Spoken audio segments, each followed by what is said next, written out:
She's a retired police officer. During her police career, she arrested a serial child rapist with dozens of victims. She also interviewed a woman, a mother who murdered a child, and she was a parent at the time. She's here to talk about how that affected her, the traumas of police work, and more.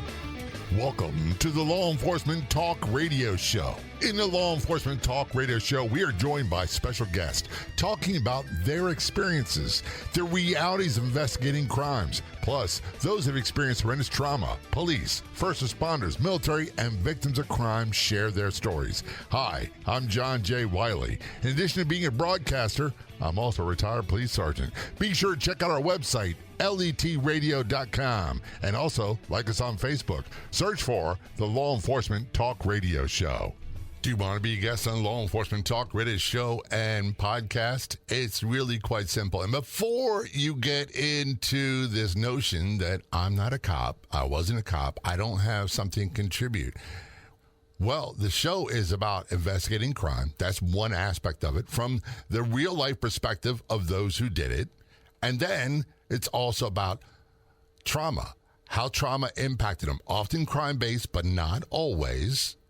Our guests quite often are law enforcement officers, other first responders, military, victims of crime, their spouses or survivors, talking about how trauma impacted them, what happened, how it affected their lives, and how they rebuilt their lives after. If you want to be a guest, just contact me. It's really simple. Send an email to jay@letradio.com. That's jay@letradio.com. Or go to letradio.com and the Contact Us page, and you can get me right there as well. Contact us from Canada. We have Jenn Hyland on the Law Enforcement Talk Radio Show. Jen is a retired police officer. I'll let her explain which agencies work for, because I'll be honest with you, I don't know all the Canadian law enforcement agencies. They got a bunch of them. For an American, I know very little about Canada, to be honest with you. She is retired from a police department up there, the Surrey Police Department, or Surrey Police Service. And during her career, she caught a serial child rapist, had dozens of victims. We'll talk about that. Also, a mother that she interviewed that murdered her own child, and she had children at the time, which is always tough, and we'll talk about that as well. She's the author of the book, Tightrope, Balancing Duty with Courage and Conviction, and her website is JennHyland.com. It's spelled JennHyland.com. Jen, thanks for your service, and thanks for being a guest on Law Enforcement Talk Radio Show. Both very much appreciated. Oh, thanks for having me, John. It's a pleasure to have you here. It really is a good pleasure to have you. And I'll be honest with you, I think in the history of the show, I've had, you might be the third person or fourth person from Canada on the show. And it's amazing how little, and I guess I'm going to phrase this in a form of question. I know I don't know a lot about Canada. Do Canadians know a lot about America? That's a good question. I don't think that this is meant to be an insult in any way, but I think because we're sort of the neighbors to the north and maybe often seen as the little brother or little sister to the United States, I think as Canadians, we tend to pay a bit more attention to what is going on in the United States and what life is like for you down south. And I think that's not a bad thing that you don't necessarily know as much about us. But, yeah, I think we do pay attention to what it is that's going on in your neck of the woods for sure. Well, one of the things, and I don't mean this as a negative thing, but I don't think about Canada that much. I think of North America, and I know there's two different countries. We can hit Central America, there's a bunch more countries. South America, there's even more countries. But I don't think there's a whole lot of difference in Canadians and Americans, other than some country issues. Other than that, I really don't see a big difference. No, I agree, and I think that's actually one of the things, especially when it comes to law enforcement or people that are in the first responder world. It's actually something that I feel like when it comes to whether you're Canadian, American, or Australian, or anywhere in the world, there's a certain connection that we all go through in that certain line of work, that it doesn't really matter which country you're from.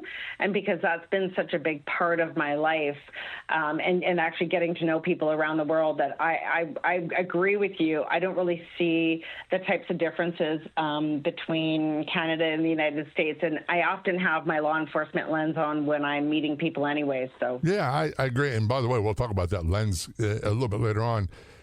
And this will show my ignorance. When I was a much, much younger guy, I used to sit there and think, man, I don't know where that Bob Newhart show is filmed with Daryl and Larry and all those guys, but I want to move there because nothing bad happens there. And that's what I think of Canada. And I know it's not true. Well, yeah, I mean, I would like, ultimately, at the end of the day, we have human beings living in all of our countries, and in human beings, there are good people, and then there are bad and evil people. And so bad things happen everywhere, and I guess that's why I've had a long career in Canada, and you probably had a very lengthy career in the United States. So, we have lovely places, and so do you. You have some very lovely places as well. And some lovely people. And it's awfully, my police part of me is I lose track of that sometimes. I forget that there's a lot of great people doing great things, but I focus on the threats and the dangers and all that stuff, and I don't want to be that guy. Yeah, I totally agree.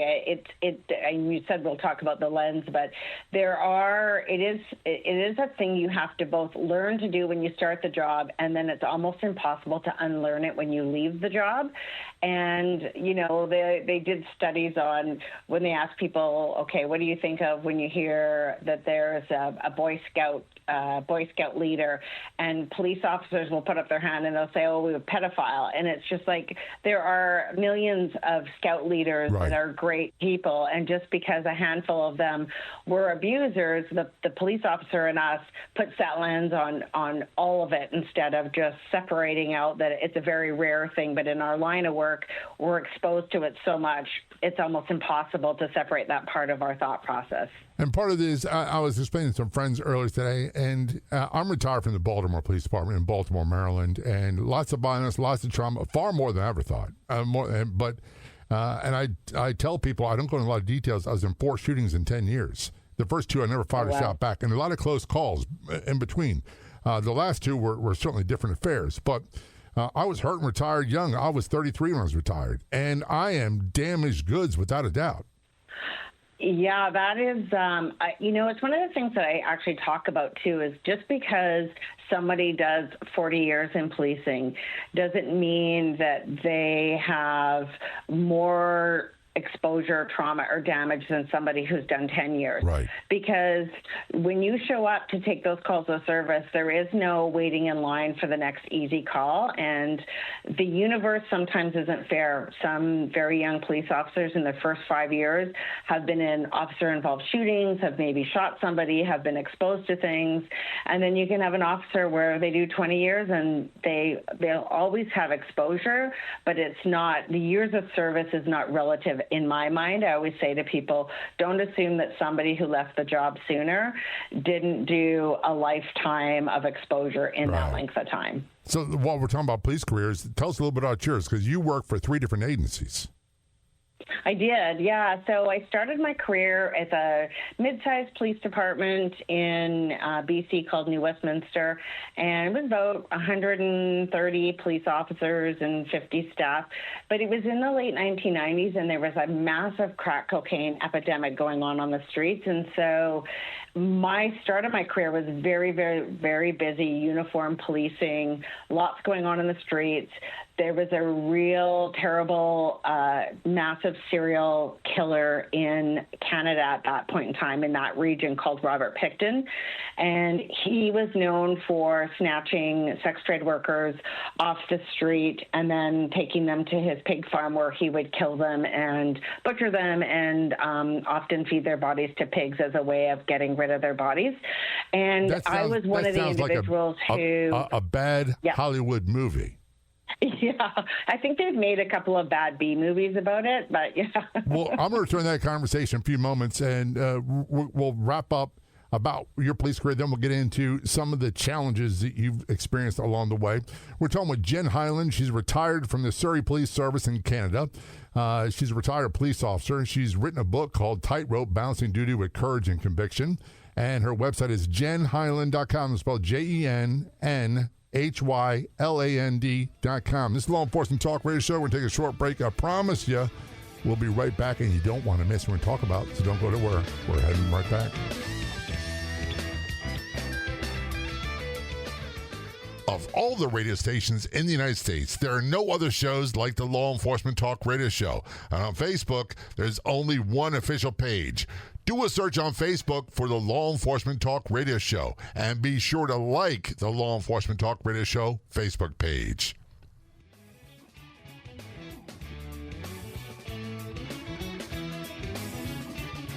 Return our conversation with Jenn Hyland. She's a retired police officer from the Surrey Police Service in Canada. She's author of the book Tightrope, Balancing Duty to Courage and Conviction. And her website is jennhyland.com, spelled JennHyland.com, jennhyland.com. Crack cocaine epidemic, just like me, in Baltimore changed the landscape totally, didn't it? Yeah, completely. And so after about 4 years in my first police department, I met my future husband. He was also there, and I decided I did not want to work in the same police agency as him. So I moved over to what's called the Royal Canadian. That's a smart move. Smart move. Yes. Yeah. Well, we're still married, so we did a few things right. So that's not as common in policing as you would think. So then I moved over to the Royal Canadian Mounted Police, which is like equivalent to sort of the United States FBI, and really learned my craft in serious crime and actually becoming a very astute, not only suspect interrogator, but also child victim interviewer. And so my interviewing skills were really leveraged. And then after 20 years there, I moved over to the Surrey Police Service, where I ended my career. And that was just an opportunity to build a brand new police department from the ground up. And I spent my last few years there basically recruiting and hiring hundreds of police officers to be able to start this new police department in Surrey, BC. So, and by the way, I've had a couple of guests on their RCMP, and I always had this shows my ignorance. I think of Dudley Do Right. I think of the commercials. I mean, the cartoons from long ago. And that's not what the RCMP is all about. No, I mean, it's the iconic red surge is all very ceremonial, but it's more like the FBI. They look after large federal immigration drug programs, gang-related files, but they also are contract police officers for communities. So my experience in the RCMP would be similar to like you working in Baltimore Police, like large police departments where you're taking on local major files, homicides, sex assaults, robberies, rapists, that type of thing. But if you wanted to work nationally and travel around the world, the RCMP as an organization provided the venue for different police types of work around the world. So this is where you dealt an expertise. And if you're like me, a lot of it's not done intentionally. I became an expert in stolen cars, different patrol tactics, and narcotics investigation. And that's a skill set that really doesn't apply to the private practice at all. But you when you got your exposure, like for the serial child rapist, was that with the RCMP or is that with another agency? Yeah, that was with the RCMP. And so I think one of the things I learned early in my career, I was often the only female on the team or the watch early on. And so I tended to be the person that took files involving children or needing to interview children or victims of sexual or domestic violence. And so understanding how to interview victims actually provided me the skill later on to be very good at interviewing suspects. And so, again, because there was not a lot of women that did that line of work, psychologists would often tell the teams, you need a female interviewer for this bad guy. And I would often be called to go in and do that interview because there was lots of male interviewers, but not as many females. And so I just kind of found myself as somebody skilled and willing to be in a space that not a lot of other women were willing to do at the time. And by the way, that's a skill set that none of us are really good at to start with. We might have some skills from learning from other people, but you get better as you go along.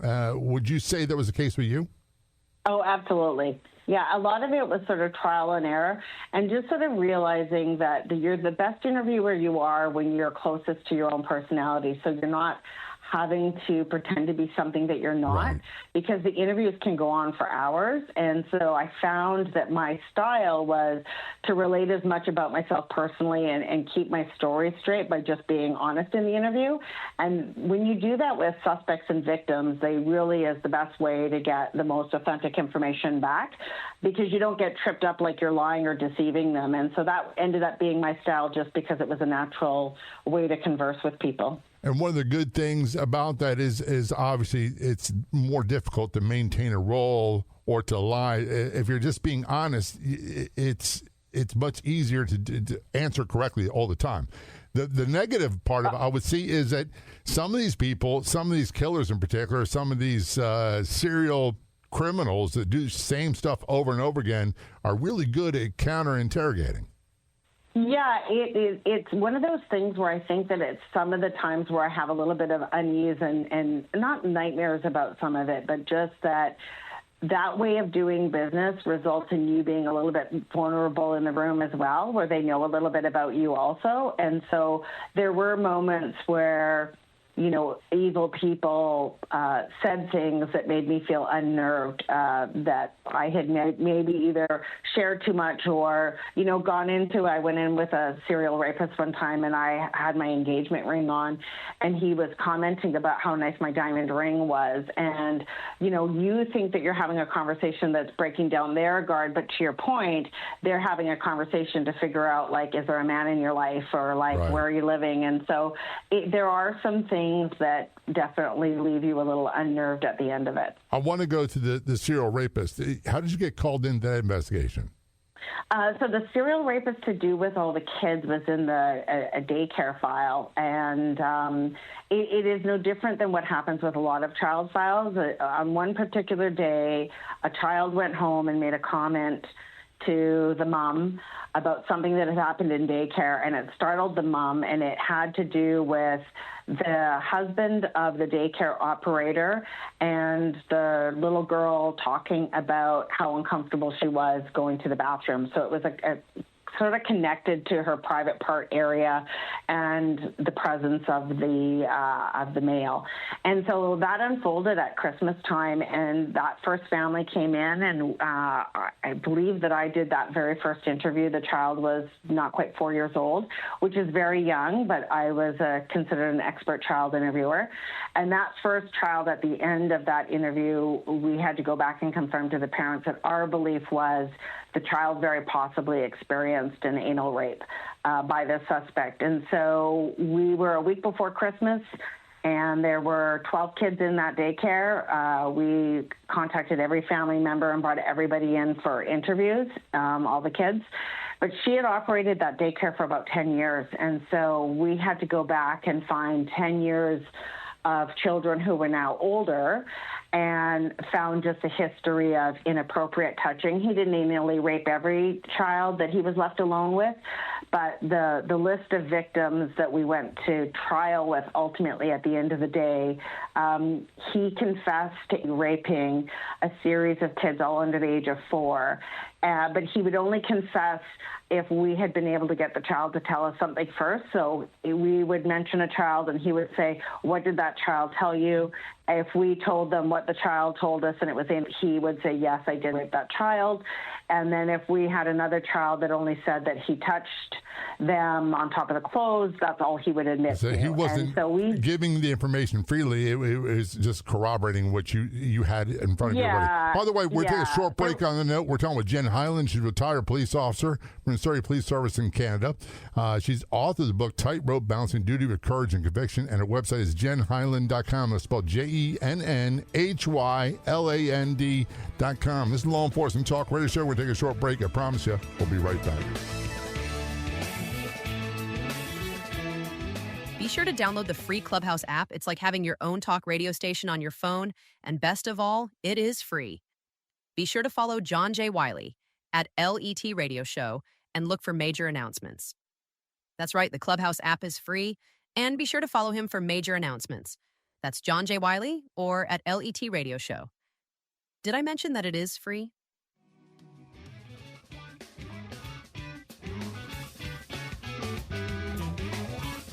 Return our conversation with Jenn Hyland. She's a retired police officer from the Surrey Police Service in Canada.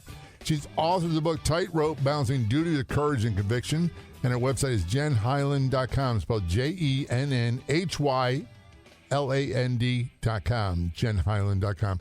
Jenn, I sit there and say, number one, you got called in to interrogate this child rapist, and I say this all the time.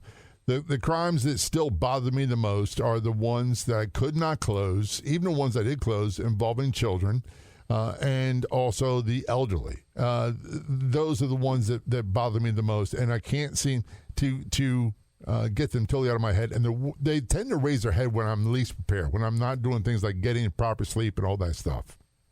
Yeah, absolutely. I think because you're at both ends of the very vulnerable spectrum. I mean, for this particular file, these children never asked to be put in daycare, and I'm not blaming the parents. I've been a parent myself, and so you have to figure out where to put your kids. But they trusted this woman with their children, and these children didn't have a say in where they went and how they were cared for. And so I think that's the frustrating thing with this particular case is he admitted to only what we were able to find out, and some kids just aren't prepared to disclose the story.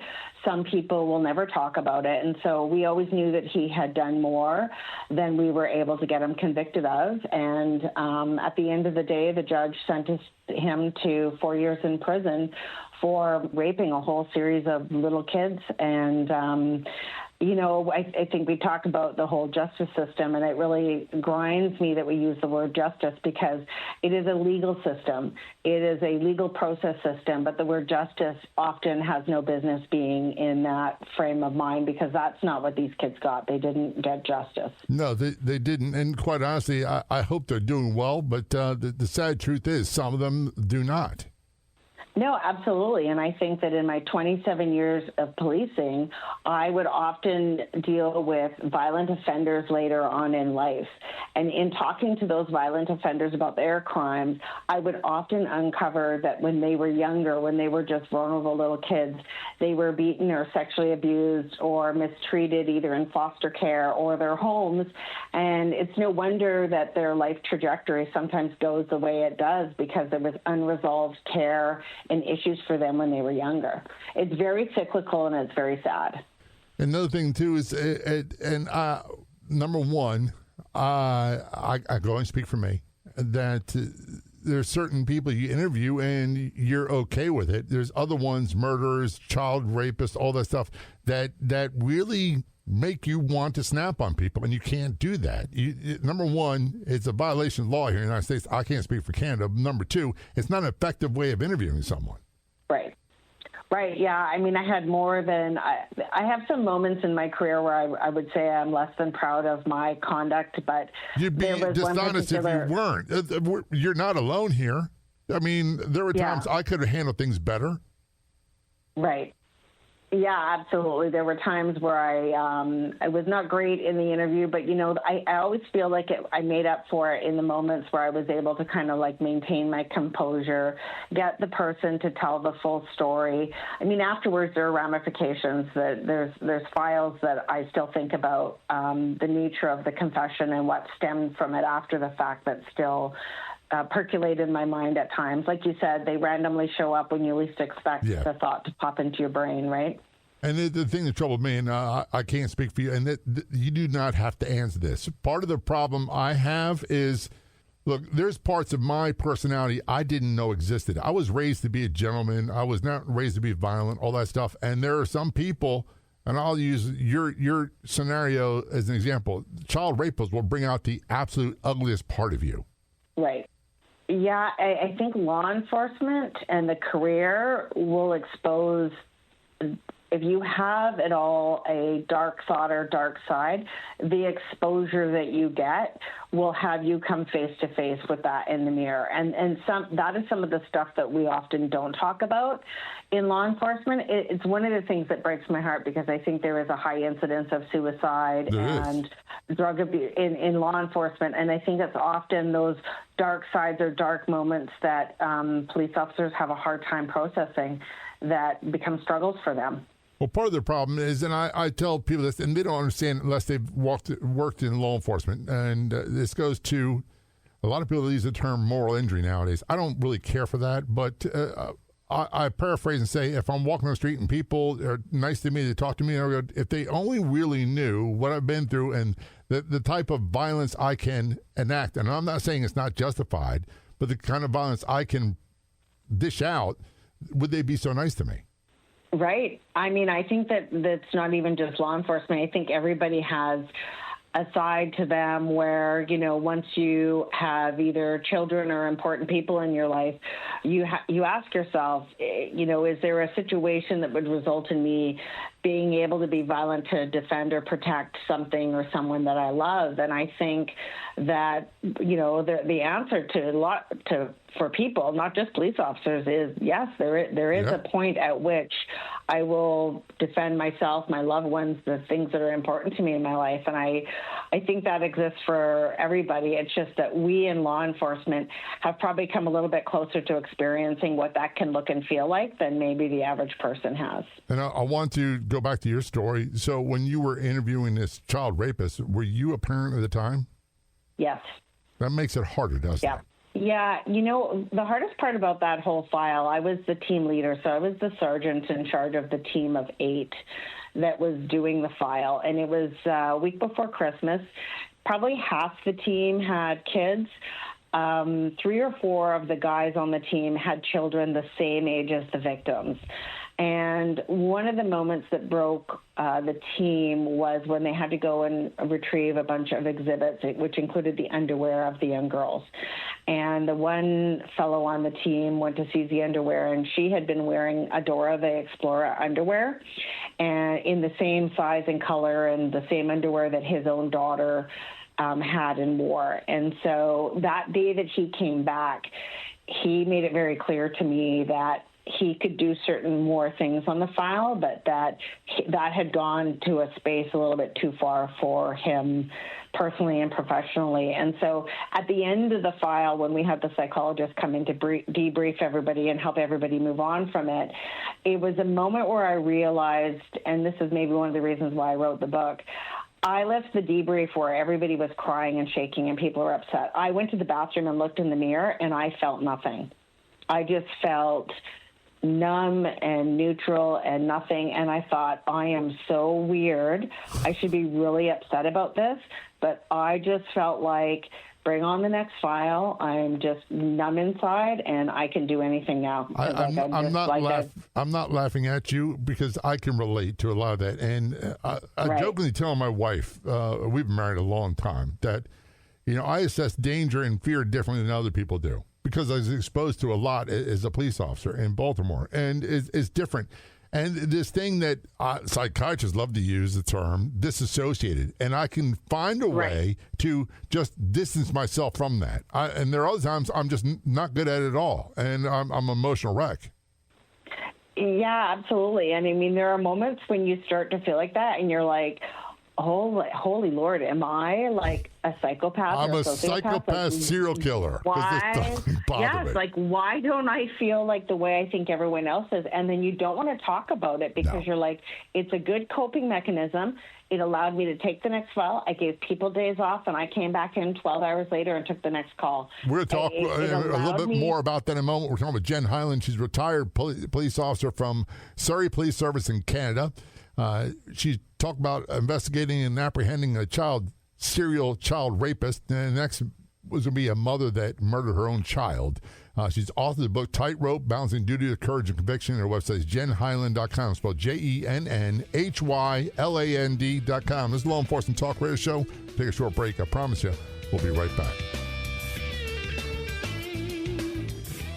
There are more than 700 free podcast episodes of the Law Enforcement Talk Radio Show. Episodes are converted to a free podcast after airing on radio. You're bound to find a podcast episode that suits you at letradio.com, letradio.com. That's letradio.com.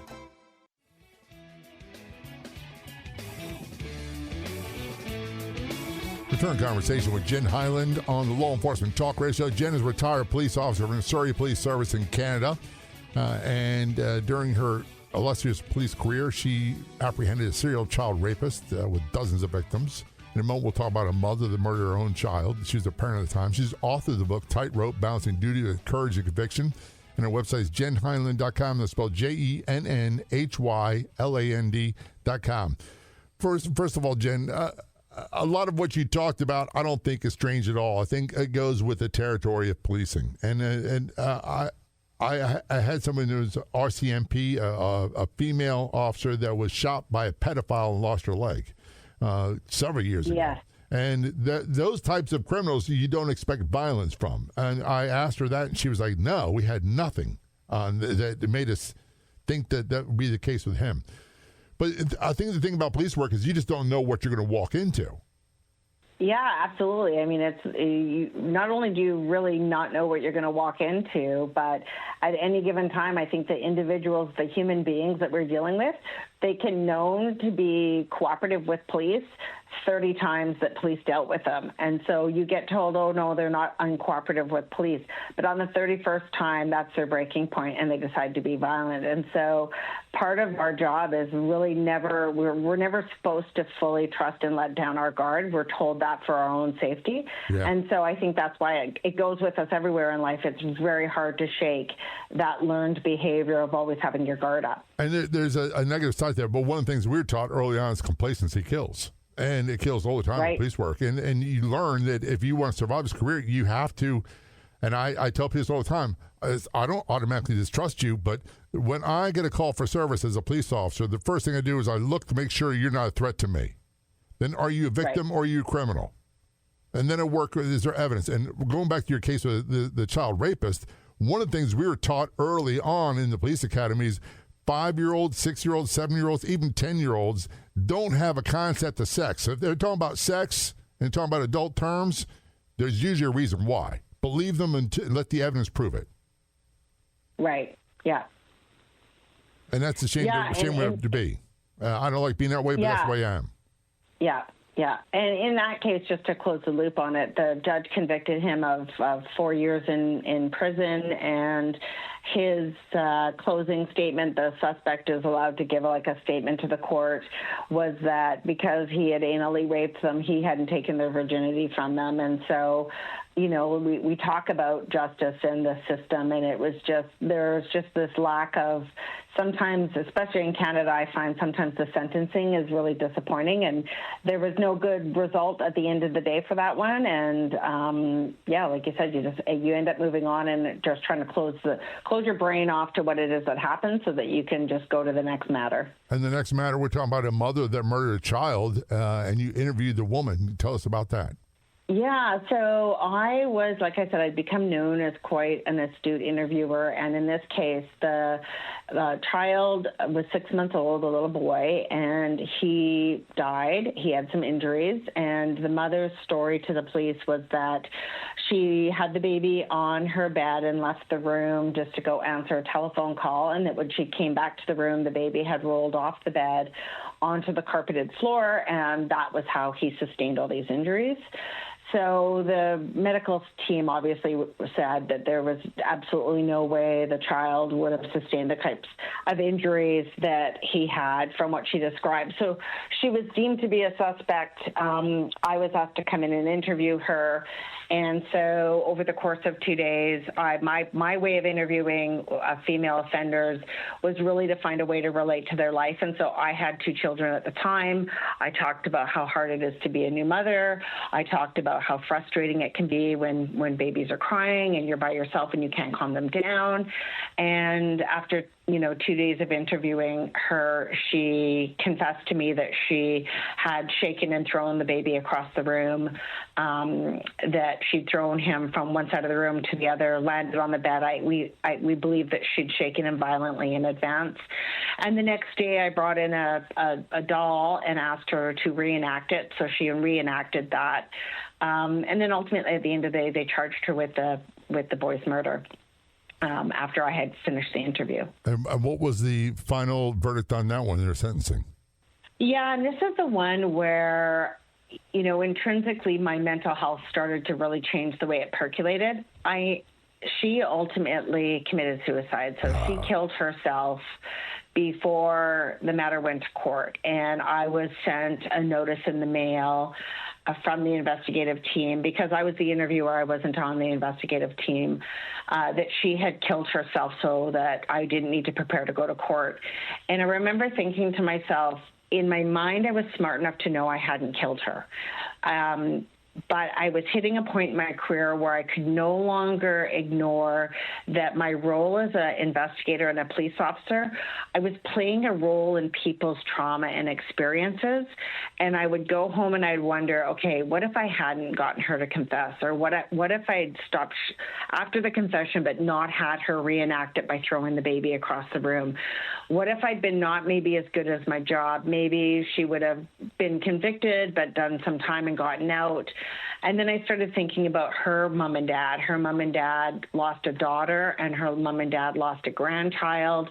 And it was just hard to ignore. I played a role in it. And even though I know I didn't kill her, it was my ability to do my job well was starting to impact me in a way that I wondered if I wasn't as good at my job, would more people be alive? It was just a really messed up way of my brain starting to try to process the stress my body was going through. And part of that is, and I don't have the answer for you. I wish I did, Jen, to be honest with you. But part of that is my logical brain does not match up with the emotional brain.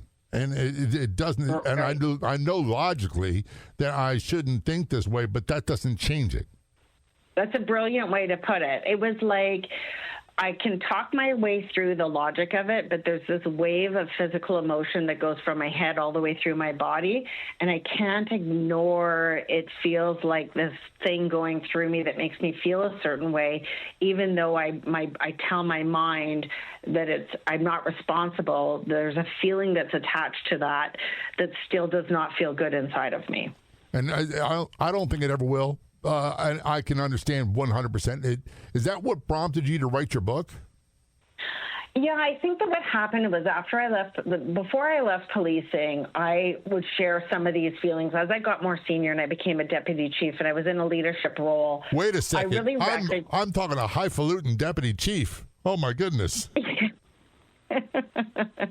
Well, I mean, I'll honestly say the most honorable role that we all ever had was when we were constables doing the hard work. Right. But yes, I did make it to deputy chief. But when I got higher ranking, I recognized there was a real desire for people in the job to know that leaders had suffered also, because so many leaders just pretended like everything was great and set a standard for people they worked with that was almost unattainable and made people feel self-conscious. And so I would share some of my struggles and some of these stories that I would say, I remember the looks on people's face like, oh, you were bothered by that? You struggled with that? And I thought, how unfortunate that you go through all these experiences, you keep them very private, and you suffer silently because you think you're the only one. Exactly. And what a gift it is to be able to share it and not only be able to tell people that you're not the only one, but then you find out they're not the only one either. And I wrote the book because I thought there was healing and togetherness and just knowledge. We're not, police officers, sometimes we do bad things and there can be corruption and use of force, and we're human beings and we make mistakes. But I thought maybe there was value in not only connecting to other officers to know they're not the only one, but like to let the public know that when the crime scene tape comes down and you no longer see the incident on the news, there is a lifetime of struggle and thought that goes on in the human beings that do this line of work. And I just felt like it was an important story to share and tell. And the name of the book is Tightrope: Balancing Duty with Courage and Conviction. And your website is JennHyland.com. It's spelled JennHyland.com. Can people get more information about the book and contact you on your website? Absolutely. And there's nothing I love more than when people send me messages on the website. And the book is available, obviously, online at all major retailers. So Amazon, Barnes & Noble, Chapters, Indigo. So it is easily ordered. And on the website, you can order it. And if you have a message or a way you want to communicate with me, I take messages through the website. And I love hearing from people from around the world that have read the book and connected to some of the stories and just sort of let me know that, I'm not the only one, and that they relate to some of the things that I've talked about. And I certainly can relate to a lot of what you talked about. Jen, thanks so much for your service, and thanks for being a guest on the Law Enforcement Talk Radio Show. Both very much appreciated. Thank you, John, for having me. A huge thank you for listening to this episode of the podcast version of the Law Enforcement Talk Radio Show, by the way, which is a nationally syndicated radio show. If you like our show, there's two simple things you can do. Go to our website, letradio.com. Add your favorites. Check it often. You can find episodes of the show right there. And the second one involves our Facebook page. It's so easy to find great content, including past episodes of the show. And when you see something that you like, that resonates with you, be sure to share it with your friends. We'll be back in just a few days with another episode of the Law Enforcement Talk Radio Show and Podcast. Until then, this is John J. Wiley. See ya. If you like the show, please take a moment to rate, review, and subscribe. It really does help the show to grow. Thank you for listening.